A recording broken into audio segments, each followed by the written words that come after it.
Welcome to this video. Firstly, I want to start by thanking everybody for checking out the last video. I was blown away by the amount of people that not only watched it, but commented. Let me know where you are around the world. I do read the comments. Let me know what it is that you want to see, because I do look through those comments for inspiration to see what people actually want to watch. And that's important to me, because if it wasn't for you, I wouldn't be here doing what I'm doing.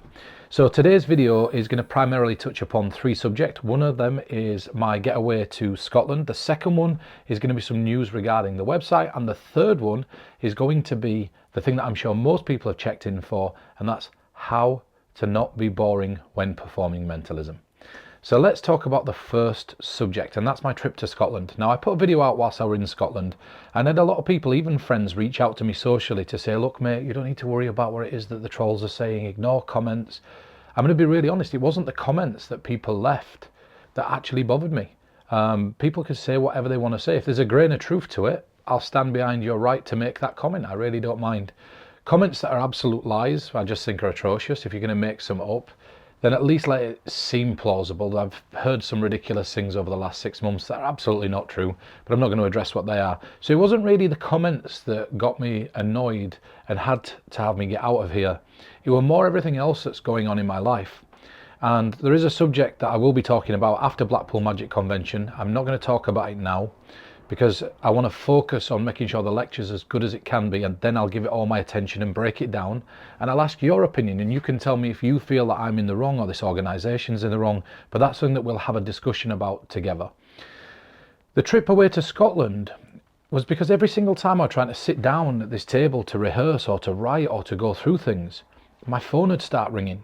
So then I decided to get up and I'd go out for a coffee, maybe in Leeds city centre, or I'd go into Wakefield to try to get away, a cup of tea. And as soon as I get there was just the noise of the roadworks and the cars and the buses and the people, and everything just became really overwhelming, almost like sensory overload. So I had to get away to Scotland. And if you've read any of my blogs before, Illusionist put a blog out that was about me going up to the Cairngorms in Braemar, and that's where I tend to escape to if I'm feeling like I need a bit of space to rehearse.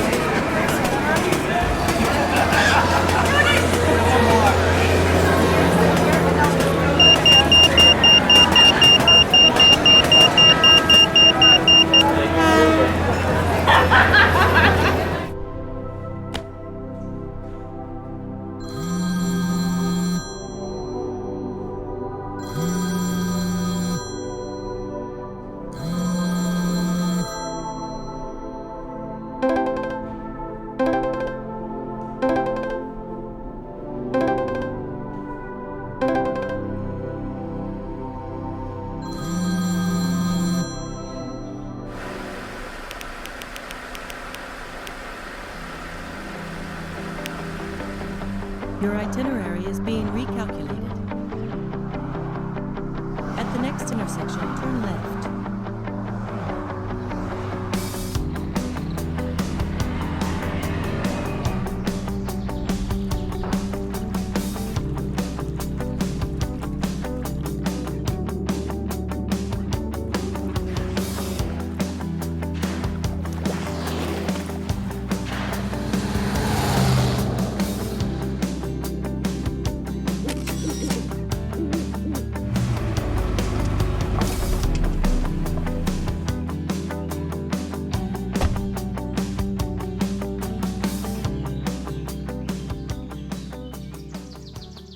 So now you're back from that, you could probably see why it is that I go up there. It's so quiet, so peaceful, there's never anybody around, and the beauty is that there's never any cell phone reception. Because there's no mobile phone reception up there, people can't ring and text me if they want to, and even if I wanted them to, I wouldn't be able to respond.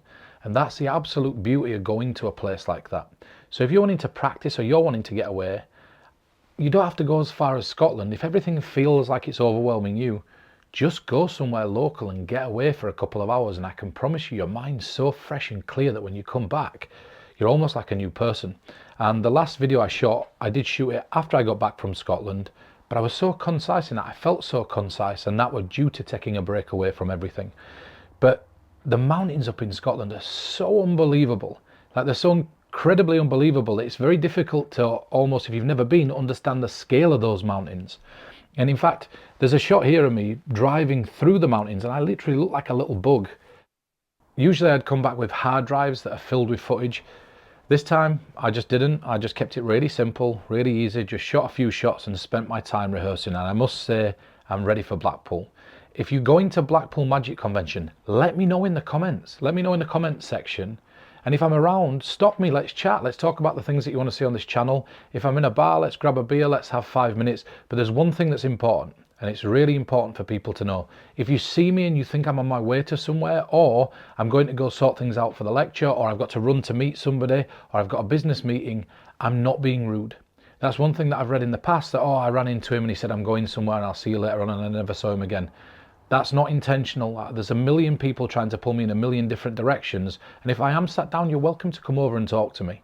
If I'm sat in a bar, you're welcome to come over. Don't feel shy about coming up to me, telling me that you watch the videos, telling me that you followed me, and I'll invite you to sit down. We'll jam, unless it's a business meeting or it's something private, which happens very rarely when I'm in a public place like the Ruskin. Then come and say hello. I'd love to meet you. I'd love to spend 5 minutes jamming. I hope to see you at my lecture. I will do a video during Blackpool, and I think that video is going to be an interesting video. I don't know whether I'll be able to edit it and upload it during Blackpool, or it'll be when I get back, but there'll definitely be a video that's released at Blackpool or around Blackpool, surrounding Blackpool. So now let's get on to the second bit of news that I want to talk about, and that is what's on the website. In the last video, I told you that we were going to drop some new merch, and I said I'm just waiting for that merch to come in. Some of that merch has finally come in. The hats are now available, and if you go to the website, if you go to www.sleightofmind.co.uk, or if you're in a pinch, it's www.peterturner.co.uk. it'll take you to my site. If you click on the merch, you'll see that there's a list of different styles of hat. Now, if you place an order of a hat, it's going to be us that posts it out, and therefore if I'm in Blackpool, I won't be able to get your order out. If you're ordering a piece of merch and you're going to Blackpool, let me know and come and pick it up at Blackpool. But if you order a hat, give it at least a week before it gets sent out, and then it'll be posted to you. And that means that if we end up running out of stock, or too many people order one style of hat, it means that we can order some more in, and they usually take about 4 or 5 days to come, and then it gives me a chance to get it out to you. So the hats are now in stock. They're looking incredible. I'm wearing one right now. These are the personal hats that I wear. I really feel that they're good quality, they're cheaply priced. I mean, on Amazon you won't be able to find hats that are of the same quality at the same price, and these are customized and personal. So that's the hats, that's the merch. Let's jump into the topic of today's video.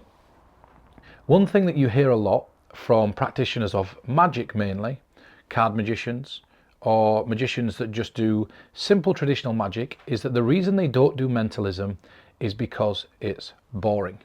And I can see why they say that. Like, there is a point that you come to where you realize that a lot of mentalism is talking, a lot of mentalism is script based, and therefore it's very difficult to be able to actively visually represent what it is that you're performing. And let me explain. Let's say, for example, that you're doing a card trick. Well, somebody takes cards, somebody shuffles them. You might go through an elaborate shuffling process where you're using cardistry. You might wipe your brow with your cards after you've got a little bit too sweaty, and then get multiple people to pick multiple cards and put them in, and then get people to flip them out and find them in the most amusing ways. In mentalism, if you're going to psychologically force a playing card, usually you take one playing card out, put it on the table, the rest of the deck gets dismissed, and then you look in that person's eyes and all you do is speak. And you're speaking to that one person and the card gets turned over. So I could see how the psychological force of a playing card when it's placed on the table looks less appealing theatrically to the multiple selection routine when it comes to cards. So I want to talk to you today about a few simple things that you can do to keep your mentalism interesting. And it's 3 simple steps, and these 3 steps you can change instantly. It doesn't matter what your mentalism routines are, it doesn't matter what you're performing, it doesn't matter how simple the routines are. These 3 steps will instantly take what you're doing and instantly change what you're doing into something that's more interesting. So the first step is context/concept. Context and concept is king. And the reason those things are king is because they'll instantly up what it is that you're doing without having to do absolutely anything. And so what do I mean by that? You don't need some elaborate plot or some elaborate story to make something seem more interesting. But But if you can paint a simple picture using a small sentence or a short sentence, then you're already onto a winner. So the way I do this is I just look at the context that I'm performing in. Is it a stage show? Is it a close-up performance? Is it a social performance? Is it video? And then I try to find interesting ways to present what it is that I'm doing. These are my brushstrokes, so I can make them whatever I want them to be. So let's say we take a confabulation. On stage, if you don't know what a confabulation is, usually there'll be a box that's hung above the stage. That box will be lowered down at the end of the show after a series of random things have happened. The box will be opened, and inside it will be a scroll or a piece of fabric or whatever's inside the box that's predicted in advance the things that have happened at random during that show. Now, if I were doing this on video, I'd hate to replicate that on the streets. It doesn't really make sense. So the first thing I do is I go, okay, where in the real world would this make sense? When am I going to use a box in the real world where I come back to see it years later after things have happened, or months later after things have happened, and the answer is a time capsule? So the presentation on video might be that I meet somebody. I say to them, we're going to meet back in this spot in exactly 1 year from today. A load of things are going to happen in our lives, and we're not going to communicate right up until a week before a year's out. I'm going to put this into this box. You're going to take a padlock with a code on it. You're going to seal the box, and then you're going to place it in the ground. We'll bury it together. Random things are going to happen. Now, I'm not interested in things that you put out on social media. I'm not interested in things that you tell people about. I'm interested in things that nobody could know about. So a week before a year's out, I'll contact you, and we'll meet back in this spot at this exact time a year from today. So a load of things happen, the B-roll sequence plays itself out. You might see a time lapse of the same spot with seasons coming and going, and then a week before you see the phone call and me calling this person. The person then gets in contact with me. We both meet up at this spot. The box gets opened, or just before the box gets opened, this person tells me all the things that have happened during their life over the last year that nobody would know about, and then the box is open, and all those things inside the box are things that have come true. And it's a confabulation, that's all it is. But it makes sense to bury it in the ground. It allows me to have the visuals of the time changing and the passage of time changing. It allows me to be able to talk to that person in advance. Now, you might be watching this thinking, well, I'm not performing on stage. I'm performing this in a close-up context. Well, I had this interesting thought a long while ago about something as simple as predicting what's going to happen before it happens. Now, if you've watched Groundhog Day, there's this really interesting thing with Groundhog Day where he's been in this situation. If you've not watched Groundhog Day with Bill Murray, go and watch it. But basically what happens is every single day this guy wakes up and it's the same day again that starts with the same song on the radio every single day. Now what I think is really interesting, and nobody's thought about doing this, and I'm going to give you one of the effects that I have used in close-up, but I've not used it for a long time. I've not published it, but I'm going to give you the method as well if you've stayed tuned. You literally sit there and you try to convey to somebody that you've been in this situation before, and you say, you know what, I've just had the strongest sense of deja vu ever. And then you talk to them like you've just experienced deja vu, and you take a break for a second and you say, you know what, I've dreamt about this. I know where I've dreamt about it before. And then you just write something down on a piece of card and you place it down, and then something random happens in the room and you say, I knew that was going to happen. Let me write what's going to happen next. And then you place that down and you keep going, and then you say, just take one of these cards or whatever at the end. I'm telling you, we've been in this situation before. And now they pick a card at the end, or they do some piece of mentalism at the end. You get it turned over and you say, look, and then all the things that have happened in that room you've predicted, right? All that is a one ahead. What I do there is I know I'm going to force the card on the end. So all I do is write down what the card is at the beginning and I place it down. I know I'm going to get to the card, or whatever my piece of mentalism is. The piece of mentalism is irrelevant here because it's just going to give you the pinnacle to spin on when you're bolstering everything to that one ahead. Then you wait for something random to happen in the room. It might be that a door opens and a cowboy walks in with a cowboy hat, and you point it out. And then you say, I genuinely have done, I can tell you so vividly what's going to happen before it happens. Let me show you. And it might be a little notepad that you've got, and you're writing and you tear it out and you place it down. And then you say, and we met. I had you pick a playing card and I knew what it was. Like, you look and you take one out, just take one, let's just see if it's true. And like, you didn't intend to go into that. And then they take the playing card or whatever the effect is. Now, all you've got to do is move the playing card to the top, turn it over and say, look, that happened, that happened, that happened, that happened.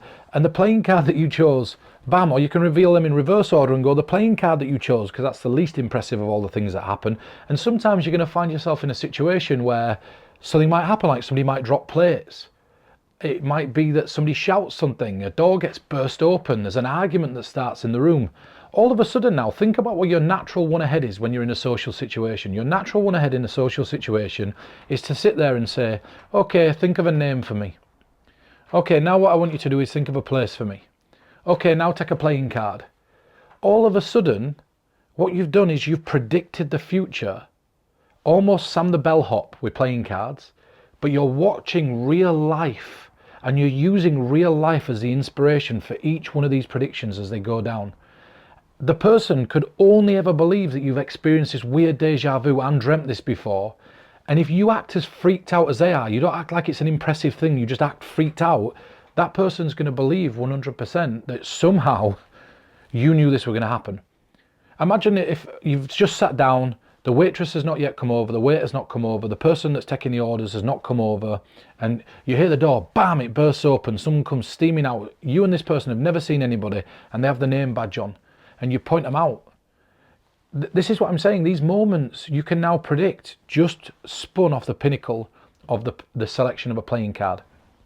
I think there's something interesting in that. And also, I didn't have to add an elaborate plot or an elaborate story. All I had to do was pretend that I'd experienced deja vu and that I definitely remember this dream. I sit for a second, introvertly thinking about where I'd had it. And I say, I genuinely swear I've had this before. I promise you, and now you might cross your fingers, I promise you on my life that I've had this before. I know exactly where I've had this dream before. I'm telling you, these things happened. Do you know, all you need is that one little bit, and it doesn't add much to it, but people are so intrigued by that concept that they're leaning in. And the moment things start to happen, you start turning these round, everybody's going to be freaked out, because something more incredible than just 3 simple stagnant pieces of information became revealed. Now, another thing is finding sentences or paradoxes that make things seem more interesting than they are. Let me explain what I mean. So what I'll do, and I hate artificial intelligence. I'm not going to say why I hate it, but I have a hate for artificial intelligence, especially things like ChatGPT, because there's a lot of people that then begin to depend or rely on things like ChatGPT to get through their day, and they stop having the ability to think for themselves. So what I've tried to do is avoid stuff like that as much as possible. But what it is good for, it's good for finding bits of information very quickly and keep generating pieces of information. And you might think, well, why is that relevant to this? Because one thing that I do, and I do quite a bit, is I find like one sentence, one-liner paradoxes that are comedic. And so that if I'm ever in a situation where I need to make a quip, or I might keep a couple of those on the back burner.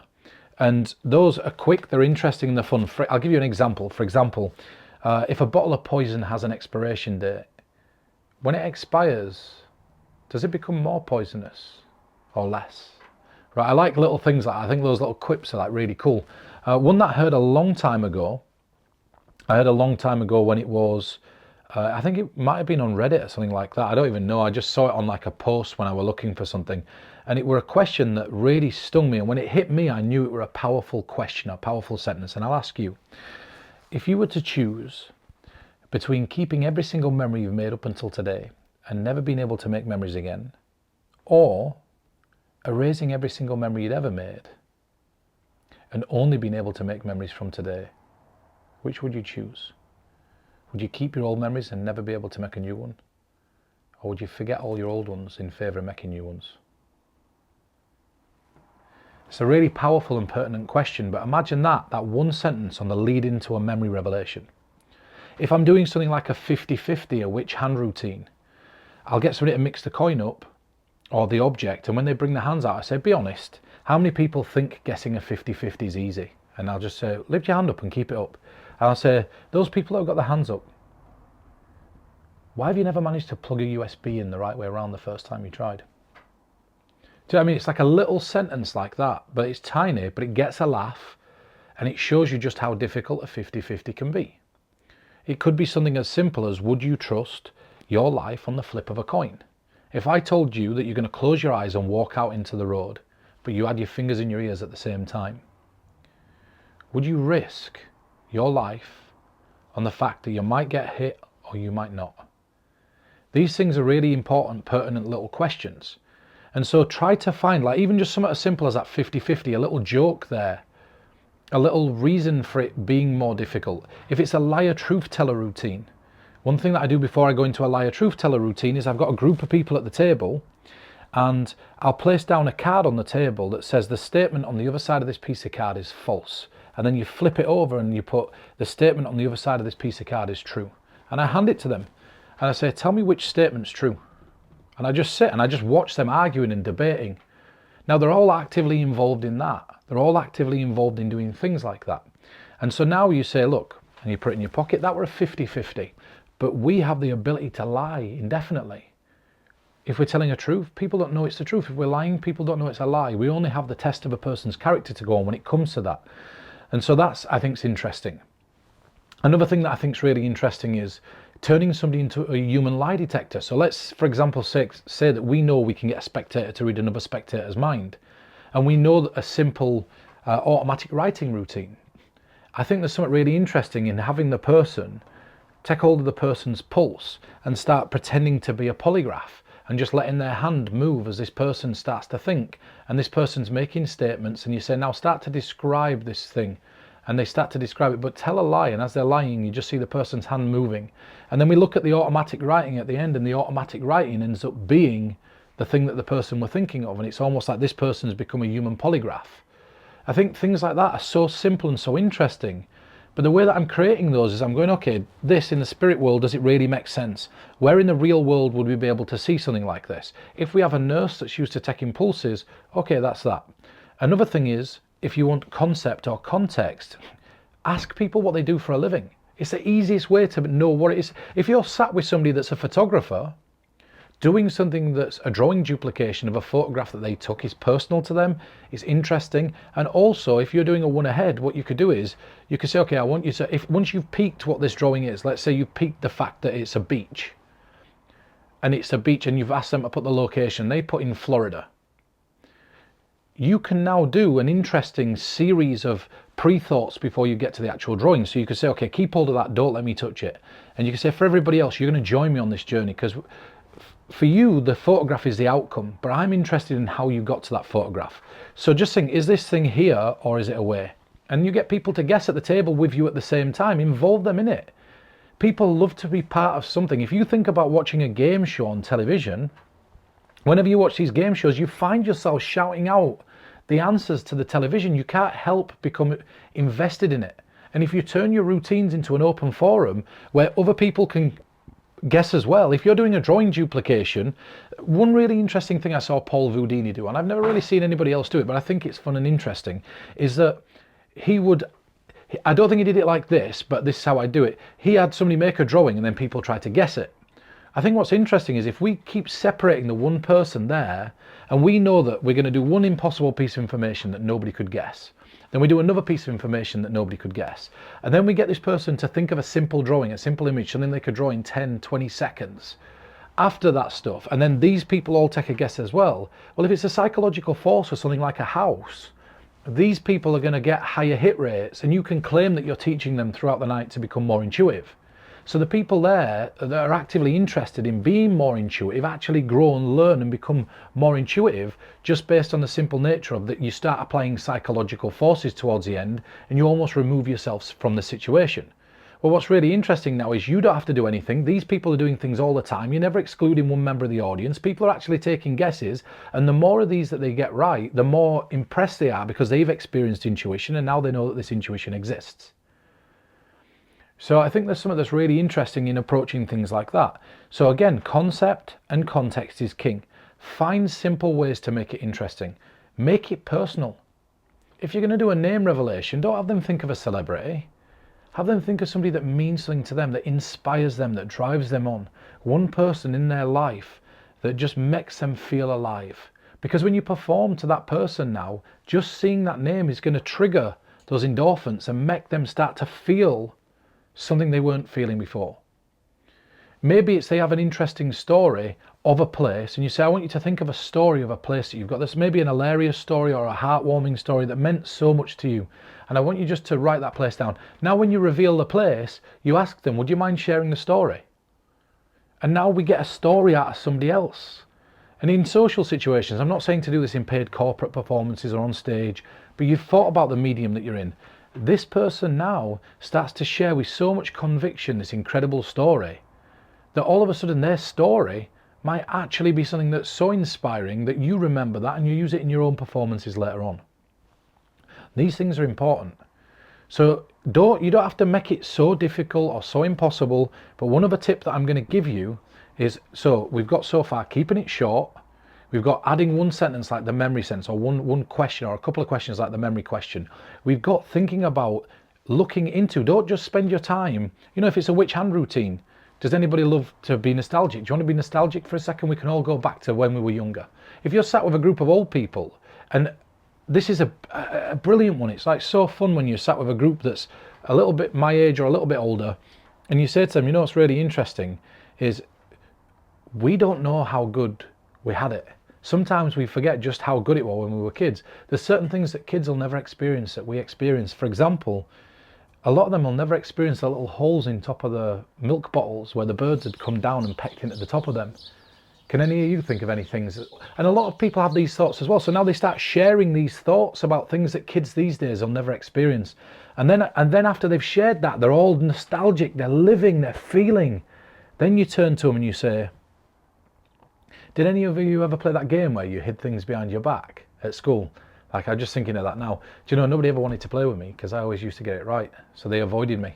And it's interesting how whenever there's a little bit of competition or a little bit of challenge, kids tend to, and it's the same these days, right? Where, you know, kids find hard work too impossible, so they don't bother doing. And now you've got them all into that mindset where you're playing those games and it's naturally let itself in by inviting an open forum. But what's happening now is inviting people into this.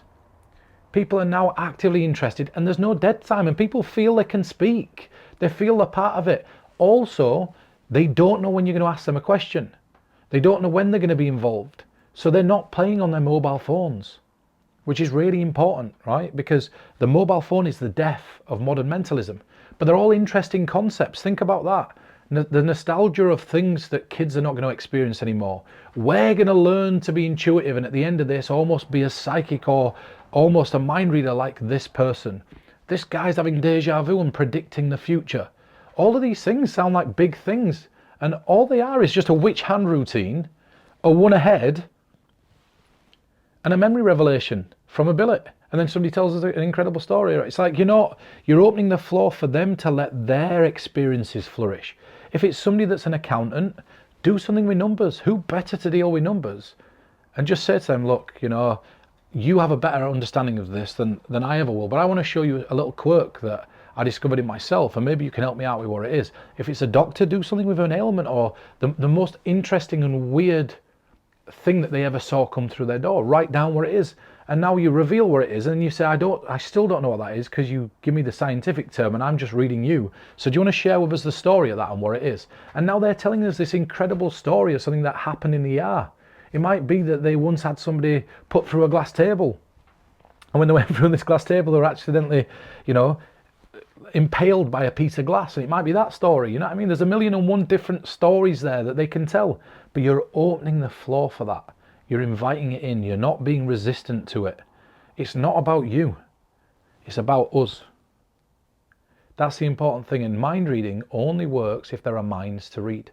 And the more willing and forthcoming your participants are, the more willing and forthcoming they'll be. And it makes it easy then to think and find these things. So I recommend going on Google, finding parables. They're great little stories. There's one about a pebble beach with black and white stones that I found a while ago. Incredible for Kursuke. It doesn't have to have a religious slant, but these stories often have messages. The story of the stonemasons, one of my favourite stories of all time, because it's so good when it comes to somebody asking you a question. Any card at any number. I'll give you this one last concept or context. Any card at any number. Let's be realistic. For real people, it's think of a card, think of a number, deal down, wow, that card's at that number. It's not that impressive, but add this one sentence to it and have the right participant, and you sit there and you say, you know, sometimes there's little signs in life that I get that tell me I'm exactly where I need to be in life. And one of them, and this is a true story I'm telling you now, one of them is I'm not very superstitious and I'm quite skeptical towards everything, But when I went to my Auntie Dell's funeral, and my auntie were like my mum, they played Tom Petty's Free Falling. And at every single major event in my life, the song Free Falling has come on. And I'll give you the weirdest example of that. I went all the way to Argentina. I were in a phone shop. My phone had just broke, having the day from hell. And I were questioning whether I were meant to be there. I'm like, all the signs are telling me that I'm not supposed to be here. If I'm supposed to be here, things would start going right for me. And the moment I said that, I promise you this, a cover version in Argentinian came on in the phone shop of Tom Petty's Free Falling. So is there anybody else here that's wondering right now if you're where you're meant to be in life? And then you get somebody to put their hands up. So you could tell them a story. You could just say, is there anybody here that's wondering whether they're meant to be here in life right now, if they're at the point they're supposed to be at? And then you say, you know, sometimes hardships are little tests that give us the character needed to get through the rest of life. But there's a simple test that I created to know whether you're supposed to be exactly where you are right now. It's really simple, and then you take out a deck of cards. It's so incredibly simple. There's 52 cards inside that deck, and I think you agree that if we were to mix these up, those cards could be in any order. If you were to name any card, what would it be? 3 of diamonds. Well, you just saying the 3 of diamonds doesn't tell us if you're exactly where you're meant to be in life. But what would? If you give me a number from 1 to 52, and you name that number and the 3 of diamonds happen to be at that position, we'd know beyond any shadow of a doubt that you're exactly where you're supposed to be in life. What's the number? 23. Pick them up, deal down. And now when that card comes out at 23, it's confirmation to that person that they're exactly where they're supposed to be in life. It's important. So that is just a little lesson on concept and context. Take some time to find those concepts and context. Go to Google, look up videos. Don't just go out and listen. It's very important as well. I've got to make this statement, this disclaimer. It's a big disclaimer. You don't always need a plot on a story. That's important as well. Because imagine a film, a fight scene, a martial arts movie, and I say this to anybody that I'm consulting for, anytime I'm directing I talk about this, is if it's action, action, action, action, fight scene, fight scene, fight scene, fight scene, fight scene, fight scene, fight scene, fight scene, fight scene, it gets boring and monotonous very quickly. You've got peaks and valleys. And those peaks and valleys are very important because those peaks are the fight scenes, but the valleys the story that's woven throughout the narrative in the martial arts movie. The subtext of the movie. We know it's a fight film, we know it's about fighting, but there's always some story that draws us in. And in mentalism, sometimes you just need quick hits. You just need smaller pieces in between. Once you've got a big piece, come down to a valley and let it grow again. So you've got peaks and valleys. You don't always need a story, that's what I'm saying. Pick your battles. So the second way to really improve your mentalism is to kill dead time. And again, if somebody's shuffling a deck of cards, don't sit there watching them shuffle. Yeah, mix them however you want. Yeah, okay. It's boring, right? We don't want that. So what you do there is just have a conversation with somebody else. Talk, set up the next effect. Work one ahead, but I don't mean one ahead in terms of the method, I mean in terms of the presentation. Whilst this person's shuffling, you say, just keep shuffling. You've got the time till I get these to put their phone against their chest to stop shuffling. So now you set up the life equation or whatever it is that you're going to go into at this side. As they're shuffling and this person puts the phone to the chest, as soon as that phone goes there, I turn and go stop. I think that's give you more than enough time to shuffle these beyond any recognized order. There's no way that I could remember the order of that deck now because there's so many different permutations in which the deck can end up in terms of its order after it's been shuffled. There's no way I could know it. Are you happy that's fair? Are you happy that's fair? Keep your phone to your chest for a second. Now I do this routine. What have I got? I do this routine and now bam! I'm straight into the revelation of this routine and I don't have to do anything. I have 2 birds with 1 stone. Kill that dead time. If there's nobody else there that you're performing on, that dead time when that person's shuffling doesn't really matter anyway. And the reason that it doesn't matter is because this person's actively doing something. So reduce the dead time. So think context, concept, dead time, and the third thing, this is the most important of all of these things, it's variety and revelation. Not variety in revelation, variety and revelation. The variety of what it is that you're doing. If your routine relies on right sling down, right sling down, right sling down, right sling down, right sling down, you're thinking of this, you're thinking of this, you're thinking of this, you're thinking of this, you're thinking of this. It all of a sudden becomes boring. Imagine doing the ambitious card routine over and over and over. There's no texture in that. There's no texture in it whatsoever. So think about how to just vary what it is that you're doing. You know, do we have this person here, write something down, keep it to themselves? If this person's picking out of a book, even though it's the same, it feels different just because we've created a variety.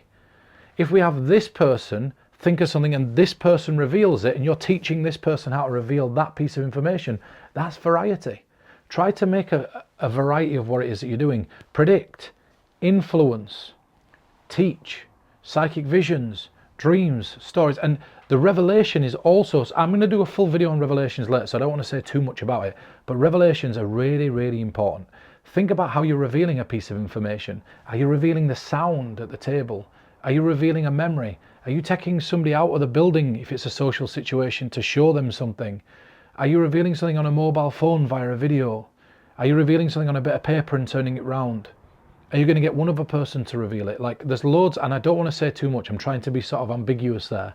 But there's so many different tips and tricks that you can apply when it comes to revelations, that in itself is something to think about, ways to reveal information. So, context, concept, dead time, and variety and revelation. Those are the things that are going to instantly change your mentalism. Couple that with what was said in the last video about rehearsing and getting better, and these two videos alone, I promise you now, these are the strongest tips that you can get. They're better than any method that you can get given, because you've got 1,000,001 tricks, you've got 1,000,001 effects, there's 1,000,001 ideas out there, but there's nobody that's really talking about this stuff. There's nobody sharing this stuff. So I think that about wraps it for today's video. I want to thank you all for checking it out and tuning in. I really hope you don't think that I was just rabbiting on and the context were interesting, and I'll see you in the next video. Take care.